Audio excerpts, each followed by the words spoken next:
ಎಲ್ರಿಗೂ ನಮಸ್ಕಾರ. ನೀವೆಲ್ಲರೂ ಕೇಳ್ತಿದ್ದಂತೆ ನಮ್ಮ ಆ ಸುಂದರ ಪ್ರೇಮ ಕಥೆ ಇಂದಿನಿಂದ ಈ ಹೊಸ ಚಾನೆಲ್ನಲ್ಲಿ ಮಾಂಗಲ್ಯ ಎಂಬ ಹೆಸರಿನಲ್ಲಿ ಮುಂದುವರಿಯುತ್ತೆ. ಕೆಲವು ತಾಂತ್ರಿಕ ಕಾರಣಗಳಿಂದ ನಾನು ಹಳೆಯ ಚಾನೆಲ್ನಲ್ಲಿ ಕತೆ ಮುಂದುವರಿಸೋದಕ್ಕೆ ಸಾಧ್ಯವಾಗ್ತಿಲ್ಲ. ಹಾಗಾಗಿ ನಿಮ್ಮ ಪ್ರೀತಿಯ ಪಾತ್ರಗಳಿಗೆ ಹೊಸ ಹೆಸರನ್ನು ನೀಡಿ ಈ ಹೊಸ ಪಯಣ ಶುರು ಮಾಡ್ತಿದ್ದೀನಿ. ಇಂದಿನಿಂದ ನಮ್ಮ ಕಥೆಯ ನಾಯಕ ಅಭಿನವ್ ಮತ್ತು ನಾಯಕಿ ಅಕ್ಷತಾ. ಹಳೆಯ ಕತೆ ಎಲ್ಲಿಗೆ ನಿಂತಿತ್ತೋ ಅಲ್ಲಿಂದ ಈ ಭಾಗ ಶುರುವಾಗಿದೆ. ನಿಮ್ಮ ಬೆಂಬಲ ಮತ್ತು ಪ್ರೀತಿ ಈ ಹೊಸ ಚಾನಲ್ ಮೇಲೂ ಹೀಗೆ ಇರಲಿ ಅಂತ ಕೇಳ್ಕೊಳ್ತೀನಿ. ಅಕ್ಷತಾ ತನ್ನ ಕಣ್ಣುಗಳನ್ನ ತೆರೆದ್ಲು, ಎದ್ದು ಬಾಲ್ಕನಿ ಕಡೆ ಹೋದ್ಲು. ಮಳೆ ಈಗ ಸಾಕಷ್ಟು ಕಡಿಮೆಯಾಗಿತ್ತು. ಅಕ್ಷತಾ ಗ್ರಿಲ್ಸ್ ಮೇಲೆ ಹೊರಗೆ ನಿಂತಿದ್ಲು. ನಾನು ಮಾಡಿದ್ದು ಅಥವಾ ನಾನು ಮಾಡ್ತಿರೋದು ಸರಿಯೇ? ಅಕ್ಷತಾ ತನಗೆ ತಾನೇ ಪ್ರಶ್ನೆ ಕೇಳ್ಕೊಂಡ್ಳು. ಅವಳ ಕಣ್ಣುಗಳಲ್ಲಿ ನೀರು ಬಂತು. ಅವನು ಒಡೆದು ಹೋಗ್ತಾನೆ, ಆದರೆ ನನಗೆ ಯಾವಾಗಲಿಂದ ಬೇರೆಯವ್ರ ನೋವಿನ ಬಗ್ಗೆ ಚಿಂತೆ ಆಗೋದಕ್ಕೆ ಶುರು ಆಯಿತು. ನಾನು ದುರ್ಬಲಳಾಗ್ತಿದ್ದೀನಿ, ಇದು ನನ್ನ ಸೋಲಿಸ್ತಿದೆ. ಅವಳು ಅಭಿನವ್ನ ಎದೆ ಬಡಿತವನ್ನು ಅನುಭವಿಸ್ತಿದ್ದ ಕ್ಷಣವನ್ನು ನೆನೆದ್ಲು. ಅಕ್ಷತಾಳ ಕಣ್ಣಿಂದ ಒಂದು ಹನಿ ನೀರು ಹಸ್ತದ ಮೇಲೆ ಬಿತ್ತು. ಕೆಲಸ ಆಯ್ತಾ? ಈ ಧ್ವನಿ ಕೇಳ್ತಿದ್ದಂತೆ ಅಕ್ಷತಾಳ ಮುಖಭಾವ ಬದಲಾಯಿತು. ಅವಳು ತನ್ನನ್ನು ತಾನು ಸರಿಪಡಿಸ್ಕೊಂಡ್ಳು. ಅಕ್ಷತಾ ಹಿಂದೆ ತಿರುಗದೆ ಹೇಳಿದ್ಲು. ನಾನು ಅವನ ಮುಂದೆ ಒಪ್ಕೊಂಡೆ. ಹಾಗಿದ್ರೆ ಅಭಿನವ್ ರಹಾನೆ ಪ್ರತಿಕ್ರಿಯೆ ಹೇಗಿತ್ತು? ಪವಿತ್ರ ಕೇಳಿದ್ಲು. ಅಕ್ಷತಾ ತನ್ನ ಕೈಯನ್ನು ನೋಡ್ತಾ ಅಂದ್ಲು. ಅವನೇನು ಹೇಳಿಲ್ಲ, ಆದರೆ ಏನೂ ಹೇಳದೆ ತುಂಬ ವಿಷಯಗಳನ್ನ ಹೇಳಿಬಿಟ್ಟಿದ್ದಾನೆ ಅಂದ್ಲು. ಅರ್ಥ? ಪವಿತ್ರ ಗೊಂದಲದಿಂದ ಕೇಳಿದ್ಲು. ಅಕ್ಷತಾಳ ಕಣ್ಣುಗಳಲ್ಲಿ ನೀರಿತ್ತು. ಅವಳು ಯಾವುದೇ ಉತ್ತರ ನೀಡಲಿಲ್ಲ. ಪ್ಲ್ಯಾನ್ ಪ್ರಕಾರ ನೀನು ವಿಷಯ ಒಪ್ಕೊಂಡಾಗ ಅವನು ಕೋಪಗೊಳ್ಳಬೇಕಿತ್ತು, ಅವನ ಸಿಟ್ಟಿನಿಂದ ಹುಚ್ಚನಾಗಬೇಕಿತ್ತು, ನೀನು ಅವನನ್ನು ಕೆರಳಿಸ್ಬೇಕಿತ್ತು, ಅವನ ಕೋಪಕ್ಕೆ ತುಪ್ಪ ಸುರಿಬೇಕಿತ್ತು. ಇದರಿಂದಾಗ ಅವನ ಕೋಪದಲ್ಲಿ ನೀನನ್ನು ತನ್ನ ಜೀವನದಿಂದ ದೂರ ಮಾಡಬೇಕಿತ್ತು. ಅಭಿನವ್ ರಹಾನೆ ಜೀವನದಲ್ಲಿ ಪ್ರೀತಿ ಎಂಬ ಪದವೇ ಇಲ್ಲ. ಪವಿತ್ರ ಕಠೋರವಾಗಿ ಹೇಳಿದ್ಲು. ಅಕ್ಷತಾಳ ಮುಖದಲ್ಲಿ ಸಪ್ಪೆ ನಗು ಮೂಡಿತು. ನಾನು ಅವನನ್ನು ಕೆರಳಿಸ್ದೆ, ಪ್ರಚೋದಿಸ್ದೆ, ಆದರೆ ಏನು? ಪವಿತ್ರ ಕೇಳಿದ್ಲು. ನಾನು ಇವನಂಥ ಹಠಮಾರಿಯನ್ನು ಎಲ್ಲೂ ನೋಡಿಲ್ಲ. ಅಕ್ಷತಾ ಕೆಂಪಾದ ಕಣ್ಣುಗಳೊಂದಿಗೆ ಹೇಳಿದ್ಲು. ಈಗ ಮುಂದೆ ಏನು ಮಾಡಬೇಕು? ಪವಿತ್ರ ಕೇಳಿದ್ಲು. ಅದೇ ಏನು ನಿರ್ಧಾರ ಆಗಿದೆಯೋ ಅದೇ. ನೀನು ಅಂದ್ಕೊಂಡಿದ್ದು ಸರಿ ಇದೆಯಾ? ಅಕ್ಷತಾನು ಮುಷ್ಟಿ ಬಿಗಿಗೊಳಿಸಿದ್ಲು. ಅಂತ ಉತ್ತರಿಸಿದ್ಲು. ಅಕ್ಷತಾಳ ಬೆರಳುಗಳು ನಡುಗಿದ್ವು. ನೀನು ಅಭಿನವ್ ರಹಾನಿಯನ್ನು ಶೂಟ್ ಮಾಡಬೇಕಾಗುತ್ತೆ. ನೀನು ಅವನ ಜೊತೆ ಇದ್ದಾಗ ಅವನ ಸುತ್ತಮುತ್ತ ಯಾರೂ ಇರೋದಿಲ್ಲ. ನೀವಿಬ್ಬರು ಹಡಗ್ನಲ್ಲಿ ಹೋದಾಗ ಅದು ನಮಗೆ ಏಕೈಕ ಅವಕಾಶ. ಎಲ್ಲ ಸಿದ್ಧತೆಗಳು ಮುಗಿದಿವೆ. ಪವಿತ್ರ ಯಾವುದೇ ಭಾವನೆ ಇಲ್ಲದೆ ಹೇಳಿದ್ಲು. ಅಕ್ಷತಾ ಅಷ್ಟೇ ಹೇಳಿದ್ಲು. ಪವಿತ್ರ ಅಕ್ಷತಾಳ ಬೆನ್ನನ್ನು ನೋಡ್ತಿದ್ಲು. ಯಾವ ವಿಷಯಕ್ಕೆ ಭಯವಿತ್ತೋ ಅದೇ ಆಗ್ತಿದೆ. ಕೇಡಿ ದಾರಿ ತಪ್ಪಿದ್ದಾಳೆ. ಅಭಿನವ್ ರಹಾನೆ ಕೇಡಿ ದೌರ್ಬಲ್ಯವಾಗ್ತಿದ್ದಾನೆ. ಅಭಿನವ್, ನೀನು ಕೇಡಿಯ ಜೀವನದಿಂದ ಹೋಗಲೇಬೇಕು. ಪವಿತ್ರ ಕೋಪದಿಂದ ಹೇಳಿದ್ಲು. ಅಲ್ಲಿ ಮೌನ ಆವರಿಸ್ತು. ನಿನ್ನಿಂದ ಹೋಗಬೇಕು. ಅಕ್ಷತಾ ಕಠೋರವಾಗಿ ಹೇಳಿದ್ಲು. ಪವಿತ್ರ ಅಲ್ಲಿಂದ ಹೊರಟೋದ್ಲು. ಅಕ್ಷತಾ ಬಹಳ ಹೊತ್ತಲ್ಲಿ ನಿಂತಿದ್ಲು. ಅಕ್ಷತಾ ರೂಮಿಗೆ ವಾಪಸ್ ಬಂದಳು. ಅವಳ ಕಿವಿಯಲ್ಲಿ ಪವಿತ್ರನ ಮಾತುಗಳು ಗುಯ್ಗುಡ್ತಿದ್ವು. ನೀನು ಅಭಿನವ್ನ ಶೂಟ್ ಮಾಡಬೇಕು. ಇದೊಂದೇ ನಮಗಿರೋ ಅವಕಾಶ. ಅಕ್ಷತಾ ಮತ್ತೆ ಕಂಬಳಿ ಒಳಗಿದ್ಲು. ಅಕ್ಷತಾಳ ತಲೆ ಅಭಿನವ್ ಎದೆ ಮೇಲಿತ್ತು. ಅಕ್ಷತಾಳ ಕಣ್ಣಿಂದ ಕಣ್ಣೀರು ಸುರಿತಿತ್ತು. ಆ ಹನಿಗಳು ಅಭಿನವ್ನ ಎದೆ ಮೇಲೆ ಬೀಳ್ತಿದ್ವು. ಅವಳಿಗೆ ಹೇಗನ್ನಿಸ್ತಿತ್ತಂದರೆ ಯಾರೋ ಅವಳ ಹೃದಯವನ್ನು ಕೈಯಲ್ಲಿ ಹಿಡಿದು ಹಿಂಡುತ್ತಿರುವಂತೆ ಭಾಸವಾಗ್ತಿತ್ತು. ಅಕ್ಷತಾ ಅಭಿನವ್ನನ್ನು ಗಟ್ಟಿಯಾಗಿ ಅಪ್ಕೊಂಡ್ಳು. ಅಕ್ಷತಾ ತಲೆ ಎತ್ತಿ ಅಭಿನವ್ನ ಮುಖವನ್ನು ನೋಡಿದ್ಲು. ಅವಳ ತುಟಿಗಳು ನಡಕ್ತಿದ್ವು. ಅಕ್ಷತಾ ತನ್ನ ನಡುಗು ತುಟಿಗಳಿಂದ ಅಭಿನವ್ ಹಣೆಗೆ ಮುತ್ತಿಟ್ಲು. ಅವನ ಕೆನ್ನೆ, ಮೂಗು ಎಲ್ಲ ಕಡೆ ಮುತ್ತಿಡೋದಕ್ಕೆ ಶುರು ಮಾಡಿದ್ಲು. ಅವಳ ಕಣ್ಣಿಂದ ಸತತವಾಗಿ ನೀರು ಸುರಿತಿತ್ತು. ಅಭಿನವ್ನ ನಿದ್ದೆ ಮುಗೀತು. ರೂಮ್ನಲ್ಲಿ ಕತ್ತಲೆ ಇದ್ದಿದ್ದರಿಂದ ಅವನಿಗೆ ಅಕ್ಷತಾಳ ಮುಖ ಕಾಣಿಸ್ತಿಲ್ಲ. ಆದರೆ ಅಕ್ಷತಾಳ ಸ್ಪರ್ಶ ಅವನ ಚೆನ್ನಾಗಿ ಅನುಭವಿಸ್ದ. ಅವನ ಬಾಯಿಗೇನೋ ಉಪ್ಪಾದ ರುಚಿ ತಗಲ್ತು. ಖಂಡಿತವಾಗಿಯೂ ಅಕ್ಷತಾಳ ಕಣ್ಣೀರಾಗಿದ್ವು. ಅಭಿನವ್ನ ಹುಬ್ಬುಗಳು ಸುಕ್ಕುಗಟ್ಟಿದ್ವು. ಅವನು ಲೈಟ್ ಆನ್ ಮಾಡ್ದ. ಅವಳ ಕಣ್ಣು ಮುಚ್ಕೊಂಡು ಅವನನ್ನು ಸತತವಾಗಿ ಮುತ್ತಿಕ್ತಿದ್ಲು. ಅವಳ ಕಣ್ಣಿಂದ ನೀರು ಸುರಿತಿತ್ತು. ಅಭಿನವ್ ಎದ್ದು ಕೂತ. ಅಕ್ಷತಾ ಕಣ್ಣು ಬಿಟ್ಲು. ಅಭಿನವ್ನ ಕಣ್ಣುಗಳು ಅವಳ ಕಣ್ಣಿಗೆ ತಗಲಿದ್ವು. ಯಾಕೆ ಅಳ್ತಿದ್ಯಾ? ಅಭಿನವ್ ಅಕ್ಷತಾಳ ಮುಖವನ್ನು ತನ್ನ ಕೈಗಳಲ್ಲಿ ಹಿಡಿದು ಕೇಳಿದ. ನೋವಾಗ್ತಿದೆ, ಅಕ್ಷತಾ ಹೇಳಿದ್ಲು. ಎಲ್ಲಿ? ಗೊತ್ತಿಲ್ಲ, ಏನೂ ಇಲ್ಲ, ಅಕ್ಷತಾ ಹೇಳಿದ್ಲು. ಅಭಿನವ್ ಪಕ್ಕದಲ್ಲಿದ್ದ ತನ್ನ ಫೋನ್ ಎತ್ಕೊಂಡ. ಡಾಕ್ಟರ್ಗೆ ಕರೆ ಮಾಡಲೇಬೇಕಂತ್ಕೊಂಡ. ಅಕ್ಷತಾ ಅವನ ಕೈ ಹಿಡಿದ್ಲು. ಅಭಿನವ್ ಅವಳನ್ನ ನೋಡ್ದ. ಅಕ್ಷತಾ ಅವನ ಮಡಲಲ್ಲಿ ಕೂತ್ಕೊಂಡು ಡಾಕ್ಟರ್ಗೆ ಕರೆ ಮಾಡೋ ಅಗತ್ಯ ಇಲ್ಲ ಅಂದ್ಲು. ನಿನಗೆಲ್ಲಿ ನೋವಾಗ್ತಿದೆ? ಅಭಿನವ್ ಕೇಳ್ದ. Love me? ಅಕ್ಷತಾ ಅಭಿನವ್ನ ಕಣ್ಣಲ್ಲಿ ಕಣ್ಣಿಟ್ಟು ಅವನ ಎದೆಯನ್ನು ಮುತ್ತಿಡ್ತಾ ಹೇಳಿದ್ಲು. ಅಭಿನವ್ನ ಕಣ್ಣುಗಳು ಸಣ್ಣದಾದವು. ಈಗ ತಾನೇ ನಿನಗೆ ನೋವಾಗ್ತಿದೆ ಅಂತಿದ್ದೆ? ಅಭಿನವ್ ದಿಟ್ಟಿಸಿ ಹೇಳ್ದ. ಅಕ್ಷತಾ ಅವನಿದೆ ಕಚ್ತಾ ದಯವಿಟ್ಟು ನನ್ನ ಪ್ರೀತಿಸು ಅಂದ್ಲು. ನಿನ್ನ ಗಾಯ ಆಗಿದೆ? ಅಭಿನವ್ ಸ್ವಲ್ಪ ಕೋಪದಿಂದ ಹೇಳಿದ. ನಾನು ಅಡ್ಜಸ್ಟ್ ಮಾಡ್ಕೊಳ್ತೀನಿ. ಅಕ್ಷತಾ ಕಚ್ತಾ ಹೇಳಿದ್ಲು. ನೀನು ನೋವಾಗ್ತಿದೆ ಅಂತ ನೀನೇ ಹೇಳಿದೆ ತಾನೇ? ಅವನು ಗದರ್ದ. ಅಕ್ಷತಾಳ ಕಣ್ಣಿಂದ ನೀರು ಹರಿತಿತ್ತು. ನನ್ನ ಪ್ರೀತಿಸು ಅಲ್ವಾ, ಎಲ್ಲೂ ನೋವಾಗ್ತಿಲ್ಲ. ಮತ್ತು ಯಾಕೆ ಅಳ್ತಿದ್ಯಾ? ಅಭಿನವ್ ಕಠೋರವಾಗಿ ಕೇಳಿದ. ಅಕ್ಷತಾ ಜೋರಾಗಿ ಅಭಿನವನೆದೆ ಕಚ್ಚಿದ್ಲು. ನನ್ನ ಪ್ರೀತ್ಸು ನಂಗೆ ಗೊತ್ತಿಲ್ಲ, ನನ್ನ ಪ್ರೀತ್ಸು ಅಷ್ಟೇ. ಅಭಿನವ್ಗೆ ಅಕ್ಷತಾಳ ನಡವಳಿಕೆ ತುಂಬ ವಿಚಿತ್ರ ಅನ್ನಿಸ್ತು. ಏನಾಯ್ತು ಇವಳಿಗೆ ತನಗೆ ತಾನೇ ಅಂದ್ಕೊಂಡ. ಅಕ್ಷತಾ ಜೋರಾಗಿ ಅಳುತ್ತಿದ್ಲು. ನನ್ನ ಪ್ರೀತ್ಸು, ಲವ್ ಮೀ ಪ್ಲೀಸ್, ಅಕ್ಷತಾ ಗದ್ಗದಿತ ದನಿಯಲ್ಲಿ ಹೇಳಿದ್ಲು. ಅಕ್ಷತಾ ಬಲವಂತವಾಗಿ ಕಚ್ಚಿದ್ಲು. ಅತ್ತು ಅವಳ ಮುಖ ಕೆಂಪಾಗಿತ್ತು. ಅಭಿನವ್ ಕೇವಲ ಅವಳನ್ನ ನೋಡ್ತಿದ್ದ. ಲವ್ ಮೀ, ಅಕ್ಷತಾ ಬಿಕ್ಕಳಿಸ್ತಾ ಹೇಳ್ತಿದ್ಲು. ಅಭಿನವ್ ಗೊಂದಲಕ್ಕೀಡಾದ. ಇಂದಿನವರೆಗೂ ಅಕ್ಷತಾ ಎಂದು ಈ ರೀತಿ ನಡ್ಕೊಂಡಿರಲಿಲ್ಲ. ಅಕ್ಷತಾ ಬಿಕ್ಕಳಿಸೋದು ನೋಡಿ ಅಭಿನವ್ ಅವಳ ಹಣೆಗೆ ಮುತ್ತಿಟ್ಟ. ಅಕ್ಷತಾ ಅಭಿನವ್ನ ತುಟಿಗಳ ಮೇಲೆ ತನ್ನ ತುಟಿ ಇರಿಸಿದ್ಲು. ಅಭಿನವ್ ಅವಳನ್ನು ಚುಂಬಿಸ್ದ. ಲೈಟ್ ಆಫ್ ಮಾಡ್ದ. ಮೆಲ್ಲನೆ ಇಬ್ಬರೂ ಸೇರಿದ್ರು. ಬೆಡ್ನ ಕೆಳಗೆ ಎಲ್ಲ ಬಟ್ಟೆಗಳು ಚೆಲ್ಲಾಪಿಲ್ಲಿಯಾದವು. ಅಕ್ಷತಾಳ ಕಣ್ಣಿಂದ ಇನ್ನೂ ನೀರು ಬೀಳ್ತಿತ್ತು. ಅಕ್ಷತಾ ಅಭಿನವ್ ಬೆನ್ನ ಮೇಲೆ ಕೈ ಆಡಿಸೋದಕ್ಕೆ ಶುರು ಮಾಡಿದ್ಲು.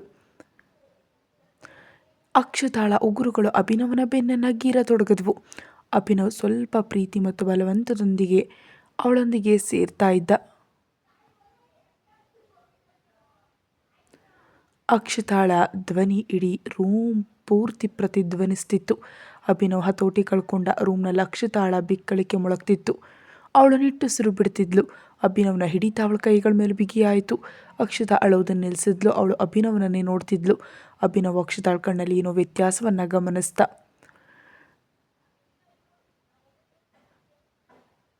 ಅಕ್ಷತಾ ಅಭಿನವನ ಕಡೆ ನೋಡ್ತಾ, ನೋವಾಗ್ತಿದೆ, ಈಗ ತೃಪ್ತಿ ಆಯ್ತಾ? ಅಕ್ಷತಾಳ ಕೆನ್ನೆಗಳು ಕೆಂಪಾದವು. ನಾಚಿಕೆ ಇಲ್ಲ. ಅಕ್ಷತಾ ತನ್ನ ಮುಖವನ್ನು ಬೇರೆಡೆ ತಿರುಗಿಸ್ಕೊಂಡ್ಳು. ಈಗ ಅವಳಿಗೆ ಅಭಿನವನ ಕಣ್ಣಲ್ಲಿ ಕಣ್ಣಿಡೋದಕ್ಕೂ ಸಾಧ್ಯ ಆಗ್ತಿರ್ಲಿಲ್ಲ. ಸ್ವಲ್ಪ ಹೊತ್ತಿನ ಮುಂಚೆ ತಾನೇ ಅಭಿನವನನ್ನ ಈ ರೀತಿ ಮಾಡಿದ್ದು. ಆದರೆ ಯಾಕೆ ಅವಳು ಆ ರೀತಿ ಯಾಕೆ ಮಾಡಿದ್ಲು? ಯಾವುದೇ ಮಾದಕ ದ್ರವ್ಯ ಸೇವಿಸಿರಲಿಲ್ಲ. ಅವಳು ಇದನ್ನು ಯಾಕೆ ಮಾಡಿದ್ಲು ಎಂಬ ಪ್ರಶ್ನೆಗೆ ಅವಳ ಹತ್ರನೇ ಉತ್ತರ ಇಲ್ಲ. ಅಕ್ಷತಾ ಅಭಿನವ್ನೇ ದಿಟ್ಟಿಸಿ ನೋಡ್ತಿದ್ಲು. ಅಭಿನವ್ ಅವಳಿಗೆ ಎಂದಿಗೂ ಅಪರಿಚಿತನಂತೆ ಕಾಣಲಿಲ್ಲ. ಅವನು ಯಾವಾಗಲೂ ತನ್ನದೇ ಒಂದು ಭಾಗ ಅಂತ ಅವಳಿಗೆ ಅನಿಸ್ತಿತ್ತು. ಬಹುಶಃ ಇದೇ ಕಾರಣಕ್ಕೆ ಅವಳಿಗೆ ಅವನನ್ನು ದ್ವೇಷಿಸೋದಕ್ಕೆ ಸಾಧ್ಯ ಆಗ್ತಿರಲಿಲ್ಲ. ಅಕ್ಷತಾ ತನ್ನದೇ ಆಲೋಚನೆಯಲ್ಲಿದ್ಲು. ಅಕ್ಷತಾ ಎಚ್ಚರಗೊಂಡ್ಳು. ಅಭಿನವ್ ಅಕ್ಷತಾಳನ್ನ ಜೋರಾಗಿ ಕಚ್ಚಿದ. ಎಲ್ಲಿ ಕಳೆದು ಹೋಗಿದೆಯಾ? ಅಕ್ಷತಾಳಿಗೆ ಸಾಧ್ಯ ಆಗ್ತಿರ್ಲಿಲ್ಲ. ಅವಳು ಅಭಿನವ್ನ ಬಾಹುಬಂಧನದಲ್ಲಿ ಸಿಲುಕೊಂಡ್ಬಿಟ್ಟಿದ್ಲು. ಅಭಿನವ್ನ ತನ್ನ ಹಿಡಿತದಲ್ಲಿ ಸೆರೆ ಹಿಡಿದಿದ್ದ. ಅವನ ಮುಖದಲ್ಲಿ ಒಂದು ನಗು ಇತ್ತು. ಅವನು ಅಕ್ಷತಾಳ ಕಿವಿಯಲ್ಲಿ ಏನೋ ಪಿಸುಗುಡ್ತ. ಅಕ್ಷತಾ ಒಮ್ಮೆಲೆ ನಾಚಿಕೊಂಡ್ಳು. ಅವಳು ಅಭಿನವ್ನ ಕುತ್ತಿಗೆ ಕಚ್ಚಿದ್ಲು. ರೂಮ್ನಲ್ಲಿ ಅಕ್ಷತಾಳ ಧ್ವನಿ ಕೇಳಿಸ್ತಿತ್ತು. ಕೆಲವು ಗಂಟೆಗಳ ನಂತರ ಅಭಿನವ್ ಅವಳನ್ನ ತನ್ನ ಹಿಡಿತದಿಂದ ಬಿಡುಗಡೆ ಮಾಡ್ದ. ಅಕ್ಷತಾಳ ಇಡೀ ಮೈ ಬೆವರಿನಿಂದ ನೆಂದಿತ್ತು. ಅವಳು ಕೆಲವು ಕೂದಲುಗಳು ಮುಖದ ಮೇಲೆ ಹರಡಿದ್ವು. ಅವಳು ಬೆಡ್ ಮೇಲೆ ಸುಸ್ತಾಗಿ ಬಿದ್ದಿದ್ಲು. ಅವಳ ಮೈಯಲ್ಲಿ ಜೀವವೇ ಇಲ್ವೇನೋ ಎಂಬಂತಿತ್ತು. ಅಭಿನವ್ ಅಕ್ಷತಾಳ ಮೇಲೆ ಮಲಗಿದ್ದ. ಇಬ್ಬರು ತುಂಬ ಸುಸ್ತಾಗಿದ್ದರು. ಇಬ್ಬರು ಸುಸ್ತಾಗಿ ನಿದ್ರೆಗೆ ಜಾರಿದ್ರು. ಮರುದಿನ ಬೆಳಿಗ್ಗೆ ಚಳಿಯಿಂದ ಅಕ್ಷತಾಳ ನಿದ್ದೆ ಎಚ್ಚರ ಆಯಿತು. ಅವಳು ಕಣ್ಣು ಬಿಡೋದಕ್ಕೂ ಪ್ರಯತ್ನಿಸ್ತಿದ್ಲು. ಆದರೆ ಅವಳಿಗೆ ಸಾಧ್ಯ ಆಗ್ತಿರ್ಲಿಲ್ಲ. ಅವಳು ಇಡೀ ಮೈ ನೋಯ್ತಿತ್ತು. ತಾನು ಯಾವುದೋ ಬೆಟ್ಟದ ಕೆಳಗೆ ಸಿಲ್ಕೊಂಡಿದ್ದೀನಿ ಅಂತ ಅವಳಿಗೆ ಅನ್ನಿಸ್ತಿತ್ತು. ಅಕ್ಷತಾ ಕಣ್ಣು ಬಿಟ್ಲು. ತನ್ನ ಸ್ಥಿತಿಯನ್ನು ಕಂಡು ಅವಳ ಮುಖ ತಕ್ಷಣ ಕೆಂಪಾಯಿತು. ಅಭಿನವ್ ಮಲಗಿದ್ದ. ಇದನ್ನು ನೋಡಿ ಅಕ್ಷತಾ ಇನ್ನೂ ಕೆಂಪಾದ್ಲು. ಇಡೀ ರಾತ್ರಿ ಅವ್ರು ಹೀಗೆ ಮಲಗಿದ್ರೆ ಅಕ್ಷತಾಳ ಕೆನ್ನೆಗಳು ಉರಿತಿದ್ವು. ಅಕ್ಷತಾ ಅಭಿನವ್ನ ಬೆನ್ನ ಮೇಲೆ ಕೈ ಸವರಿದ್ಲು. ಅವಳ ಕಣ್ಣು ಮುಂದೆ ನಿನ್ನೆ ರಾತ್ರಿ ಕ್ಷಣಗಳು ಸುಳಿದ್ವು. ಅವಳು ಅಭಿನವ್ನ ಕೂದಲಿಗೆ ಮುತ್ತಿಟ್ಲು. ಅವಳ ಕಣ್ಮುಂದೆ ಮೊದಲ ಬಾರಿ ಅಭಿನವ್ನ ನೋಡಿದ ಕ್ಷಣ ಸುಳೀತು. ಅವಳು ರಿದಂಬ್ರಹಾನಿಯ ಎಲ್ಲ ವಿವರಣೆಗಳನ್ನ ತರಿಸ್ಕೊಂಡಾಗ ಅವನ ಕುಟುಂಬದ ಸದಸ್ಯರ ಬಗ್ಗೆ ಅದರಲ್ಲಿತ್ತು. ಎಲ್ಲ ಕುಟುಂಬದ ಸದಸ್ಯರ ಫೋಟೋ ಇತ್ತು. ಆಗ ಪವಿತ್ರ ಒಂದು ಫೋಟೋ ಕೊಡ್ತಾ ಹೇಳಿದ್ಲು, ಇವನು ರಿದಂಬ್ರಹಾನಿಯ ಅಣ್ಣ. ಅಕ್ಷತಾ ಮೊದಲ ಬಾರಿ ಅಭಿನವ್ನ ಫೋಟೋ ನೋಡಿದ್ಲು. ಕೆಟ್ಟಾಗಿಲ್ಲ, ಅಣ್ಣ ಮಾತ್ರ ಅದ್ಭುತವಾಗಿದ್ದಾನೆ. ಪವಿತ್ರ ಹೌದು ಎಂಬಂತೆ ತಲೆಯಾಡಿಸಿ ಹೇಳಿದ್ಲು. ಇದು ಸರಿ ಇದೆ. ಈಗ 1 ವರ್ಷದ ಹಿಂದಿನ ಮಾತು. ಯೂಸಿ ಎಂಬ ಹುಡುಗಿ ಅಭಿನವ್ ರಹಾನೆಗೆ ತನ್ನ ನರವನ್ನೇ ಕತ್ತರಿಸ್ಕೊಂಡಿದ್ಲು. ಅವಳು ಅಭಿನವ್ ರಹಾನೆ ಹಿಂದೆ ಹುಚ್ಚಿಯಾಗಿದ್ಲು. ಆದರೆ ಅಭಿನವ್ ಎಷ್ಟು ಸುಂದರವಾಗಿ ಕಾಣ್ತಾನೋ ಅಷ್ಟೇ ಕಲ ಹೃದಯದವನು.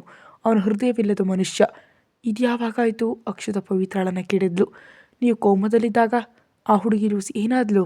ಅವಳು ರಷ್ಯಾದವಳು. ಅವಳ ಅಣ್ಣ ರಷ್ಯಾದ ಬಿಸ್ನೆಸ್ ಸಾಮ್ರಾಟ. ಬಹುಶಃ ಅವನವಳನ್ನ ವಾಪಸ್ ರಷ್ಯಾ ಕರ್ಕೊಂಡು ಹೋದ. ಲೂಸಿ ಕೋಮಾಕ್ಕೆ ಹೋದ್ಲು ಎಂಬ ಸುದ್ದಿ ಕೂಡ ಇತ್ತು. ಆದರೆ ಒಪ್ಪಲೇಬೇಕು, ಅಭಿನವ್ ರಹಾನೆ ಹಿಂದೆ ಹುಚ್ಚಿಯಾಗಿದ್ಲು. ಅವಳು ಪ್ರಾಣಕ್ಕಿಂತ ಹೆಚ್ಚಾಗಿ ಅವನನ್ನು ಪ್ರೀತಿಸ್ತಿದ್ಲು. ಅವಳನ್ನು ಒಂದು ಬಾರಿ ನೋಡೋದಕ್ಕೆ ಸತತ 3 ದಿನಗಳ ಕಾಲ ಮಳೆಯಲ್ಲಿ ನೆಂದಿದ್ಲು. ಅವಳು ಹುಚ್ಚುತನದ ಎಲ್ಲ ಮಿತಿಯನ್ನು ಮೀರಿಬಿಟ್ಟಿದ್ಲು. ಅವಳು ಅಭಿನವ್ನ ಒಂದು ನೋಟಕ್ಕಾಗಿ ಸತತ 3 ದಿನ ಮಳೆಯಲ್ಲಿ ನೆಂದಿದ್ಲು. ಆದರೆ ಈ ಕಲ್ಲು ಹೃದಯ ಮನುಷ್ಯ ಅವಳ ಕಡೆ ಕಣ್ಣೆತ್ತು ಕೂಡ ನೋಡಲಿಲ್ಲ. ಒಬ್ಬ ಮನುಷ್ಯ ಹೀಗೆ ಎಷ್ಟು ಕ್ರೂರವಾಗಿರೋದಕ್ಕೆ ಹೇಗೆ ಸಾಧ್ಯ? ಅವಳು ಪ್ರಪೋಸ್ ಕೂಡ ಮಾಡಿದ್ಲು. ಆದರೆ ಅದನ್ನು ಅವನು ನಿರ್ಲಕ್ಷಿಸಿ ಹೊರಟೋದ. ಇದು ಬಹಳ ದಿನಗಳವರೆಗೆ ದೊಡ್ಡ ಸುದ್ದಿ ಆಯಿತು. ಲೂಸಿ ತನ್ನ ಅಣ್ಣನ ಪ್ರಾಣ ಆಗಿದ್ಲು. ಆದರೆ ಲೂಸಿ ಪ್ರಾಣ ಅಭಿನವ್ ರಹಾನೆಯಲ್ಲಿತ್ತು. ಅವಳು ಹಠಮಾರಿ ಹುಡುಗಿ, ಆದರೆ ಅವಳು ತನ್ನ ಅಹಂಕಾರವನ್ನೆಲ್ಲ ಕೇವಲ ಅಭಿನವ್ಗಾಗಿ ತೂರಿದ್ಲು.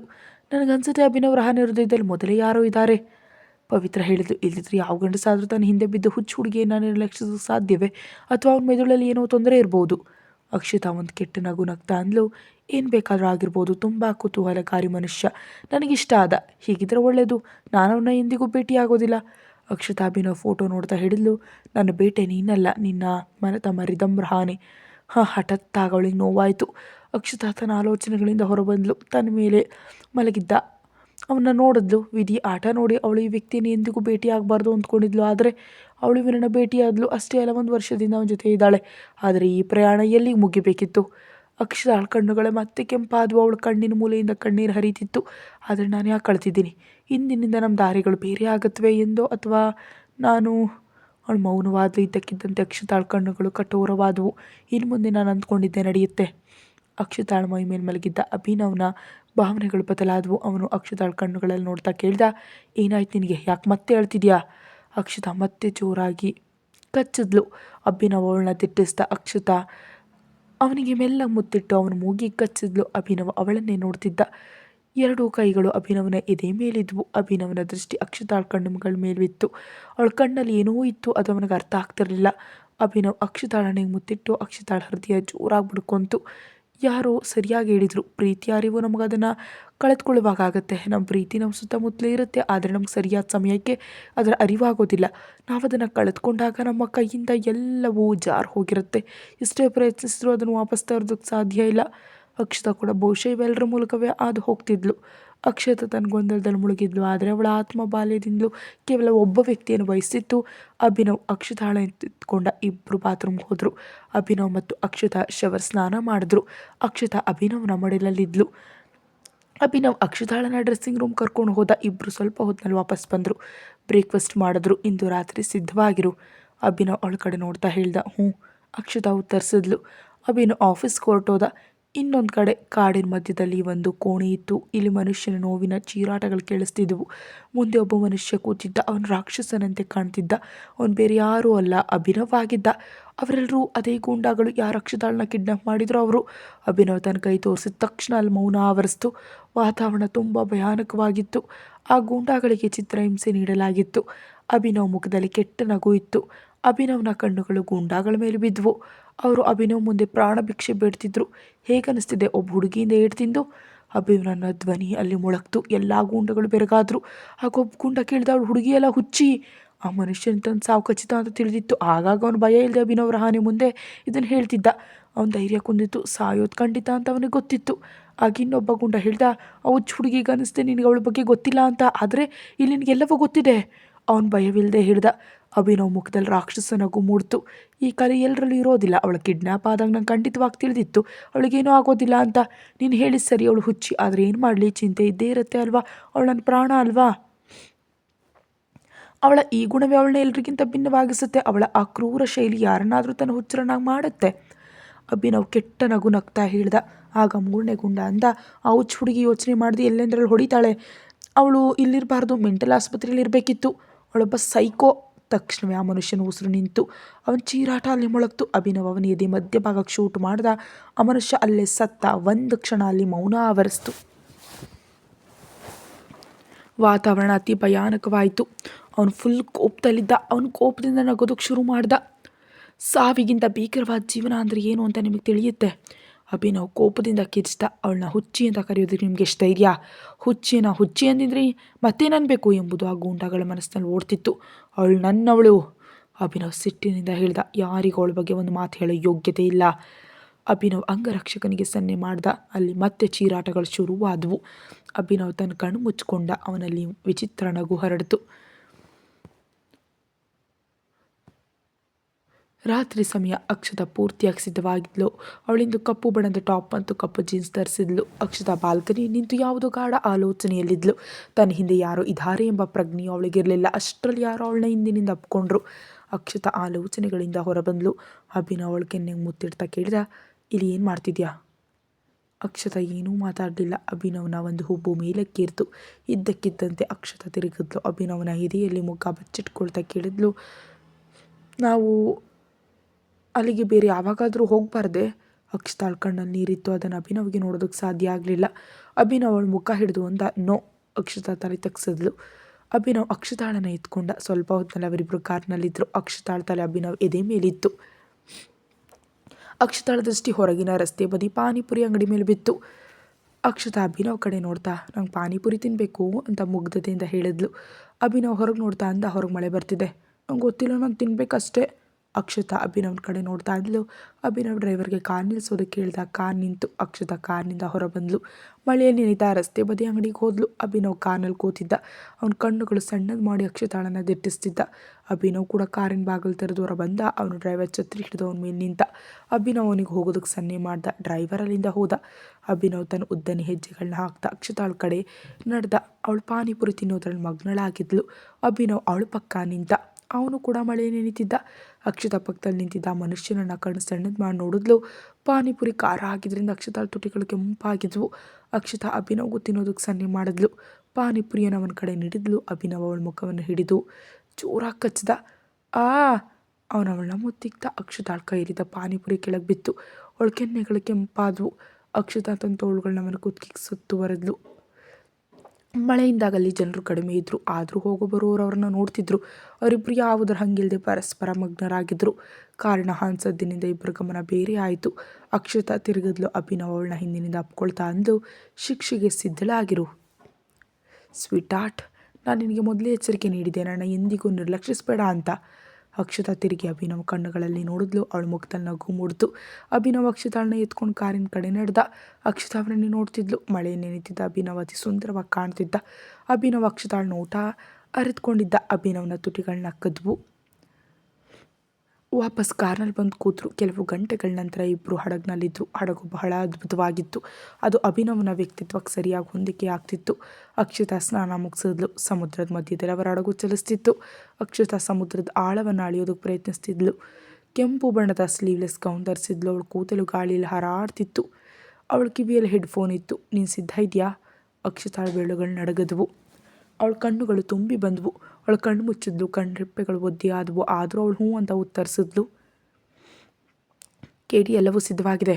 ಹೆಡ್ ಕ್ವಾರ್ಟರ್ಸ್ನಲ್ಲಿ ಪವಿತ್ರಳ ಮಾತುಗಳು ಅವಳ ಕಿವಿಗೆ ಬಿದ್ದವು. ಪವಿತ್ರ ಕೂಡ ಹೆಡ್ಫೋನ್ ಅಳವಡಿಸ್ಕೊಂಡಿದ್ಲು. ಅಭಿ, ಇದು ನಿನಗಿರೋ ಏಕೈಕ ಅವಕಾಶ. ಅಭಿ ಅಕ್ಷತಾಳಿಗೆ ಸೂಚನೆ ನೀಡಿದ. ಅಭಿ ಪವಿತ್ರಕ್ಕೆ ಸನ್ನೆ ಮಾಡ್ದ. ಪವಿತ್ರ, ಎಲ್ಲವೂ ನಿಯಂತ್ರಣದಲ್ಲಿದೆ. ನೀವು ಕೇಳ್ತಿದ್ದೀರಾ? ಅಕ್ಷತಾ ತನ್ನ ಮುಷ್ಟಿ ಬಿಗಿಗೊಳಿಸಿದ್ಲು. ಹ್ಞೂ ಅಂತ ಉತ್ತರಿಸಿದ್ಲು. ಸಮುದ್ರದ ಒಳಗಡೆ ಒಂದು ಸಬ್ಮೆರಿನ್ ಇತ್ತು. ಅದರೊಳಗೆ ರೂಹಿ, ರೀಟಾ ಮತ್ತು ಮೀನಾಕ್ಷಿ ಇದ್ರು. ಇನ್ನೊಬ್ಬ ಅಪರಿಚಿತ ವ್ಯಕ್ತಿಯವ್ರ ಜೊತೆಗಿದ್ದ. ಅವರೆಲ್ಲರ ಕಿವಿಯಲ್ಲಿ ಹೆಡ್ಫೋನ್ ಇತ್ತು. ಎಲ್ಲರೂ ಪರಸ್ಪರ ಸಂಪರ್ಕದಲ್ಲಿದ್ದರು. ಆ ಕಾರಣದಿಂದ ಅವರು ಒಬ್ಬರ ಮಾತುಗಳು ಇನ್ನೊಬ್ಬರು ಕೇಳಿಸ್ಕೊಳ್ತಾ ಇದ್ದರು. ಎಲ್ಲರ ಹೃದಯ ಬಡಿತ ಹೆಚ್ಚಾಗ್ತಿತ್ತು. ಯಾಕಂದರೆ ಅವ್ರ ಕೆಲಸ ಬಹಳ ಅಪಾಯಕಾರಿಯಾಗಿತ್ತು. ಒಂದು ಸಣ್ಣ ತಪ್ಪು ಎಲ್ಲವನ್ನು ಮುಗಿಸ್ಬಿಡ್ತಿತ್ತು. ಅಕ್ಷತಾ ಹಡಗಿನ ಮೇಲೆ ನಿಂತಿದ್ಲು. ಅವಳ ಕಣ್ಣುಗಳಲ್ಲಿ ತುಂಬಿ ಬಂದಿದ್ದವು. ಅವಳ ಹೃದಯ ಜೋರಾಗಿ ಬಡ್ಕೊಳ್ತಿತ್ತು. ಅಷ್ಟಲ್ಲಿ ಅಕ್ಷತಾಳಿಗೆ ತನ್ನ ಸೊಂಟದ ಮೇಲೆ ಯಾರೋ ಕೈ ಇಟ್ಟ ಅನುಭವ ಆಯಿತು. ಅಕ್ಷತಾಳು ಹಿಡಿತ ಗನ ಮೇಲೆ ಬಿಗಿಯಾಯಿತು. ಅವಳು ಹೆಡ್ಫೋನಿಂದ ಧ್ವನಿ ಬರ್ತಿತ್ತು. ಕೇಳಿ, ನೀವು ನಮ್ಮನ್ನು ಕೇಳ್ತಿದ್ದೀರಾ? ಹ್ಞೂ. ಅಕ್ಷತಾ ಅವ್ರಿಗೆ ಸಿಗ್ನಲ್ ನೀಡಿದ್ಲು. ಅಕ್ಷತಾಳ ಬೆರಳುಗಳು ನಡುಕ್ತಿದ್ವು. ಅಭಿನವ್ ಅಕ್ಷತಾಳ ಸೊಂಟವನ್ನು ಹಿಡ್ಕೊಂಡ. ಅಭಿನವ್ ಬಿಳಿ ಶರ್ಟ್ ಮತ್ತು ಕೆಂಪು ಬ್ಯಾಂಡ್ ಧರಿಸಿದ್ದ. ಅದರಲ್ಲಿ ಅವನು ಎಂದಿನಂತೆ ಬಹಳ ಸುಂದರವಾಗಿ ಕಾಣ್ತಿದ್ದ. ನೀನು ಇಲ್ಲೇನು ಮಾಡ್ತಿದ್ಯಾ? ಅಕ್ಷತಾ ಕೇಳಿದ್ಲು. ಅಭಿನವ್ನ ಒಂದು ಹುಬ್ಬು ಮೇಲೆ ಇರ್ತು. ಅವನವಳನ್ನ ಹಿಂದಿನಿಂದ ಅಪ್ಕೊಂಡ. ಅವಳು ಕಣ್ಣು ಮುಚ್ಕೊಂಡ್ರು. ಇಬ್ಬರು ಏನೂ ಮಾತಾಡಲಿಲ್ಲ. ಪರಸ್ಪರ ಬಾಹುಬಂಧನದಲ್ಲಿದ್ದರು. ಅಷ್ಟರಲ್ಲಿ ಅಕ್ಷತಾಳ ಕಿವಿಗೆ ಧ್ವನಿ ಬಿತ್ತು.